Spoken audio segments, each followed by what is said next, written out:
Hello everyone, welcome back to my channel. আমি অঙ্কিতা। আজ অরিজিতের সাথে যাচ্ছি কিছু কেনাকাটা করতে বর্ধমানের দিকে। বর্ধমান যাওয়ার সময় আমরা স্টেশনে ট্রেন করে গেছিলাম। ট্রেনে করে যাওয়া যে কত জার্নি সেটা আমরা যাওয়ার পরেই বুঝতে পেরেছি। ট্রেনের জন্য দাঁড়িয়ে থাকতে হয় অনেকক্ষণ, অনেক লেট করে ট্রেনগুলো।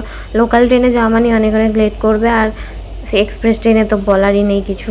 তারপরে আমরা বর্ধমান নেমেই প্রথমেই অরিজিতের খাজানাতে পৌঁছে গেছি। খাজানা মানে ওর স্পোর্টসের শপে গিয়ে আমরা একটা ব্যাট নিলাম। ওর ব্যাট কেনার অনেক দিনের ইচ্ছা ছিল। তারপরে আমরা গেছিলাম জুডিওতে।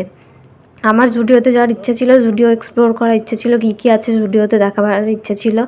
তো আমি অনেক রকম কোট সেট, অনেক রকম ফ্রকস, কুর্তি, অনেক কিছু ছিল ওখানে।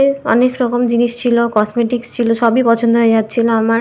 কোনটা কিনবো আর কোনটা কিনবো না বুঝতে পারছিলাম না। তাও কিছু জিনিস কিনেছি, সেগুলো পরের ভিডিওতে দেখাবো তোমাদেরকে। এই দেখো আমি কুর্তি দেখছি আর অরিজিৎ আমার ভিডিও করছিল। আমি কিছু ভিডিও সেরকম করতে পারিনি। আমার মুখটা দেখে বোঝা যাচ্ছে কতটা হয়রান হয়ে গেছি ট্রেনে গিয়ে। ট্রেনে যাওয়ার পর অনেক হয়রানি হয়। ঠিক আছে গাইজ, এইটুকুই আজকের জন্য। Like, share and subscribe. Thank you for watching.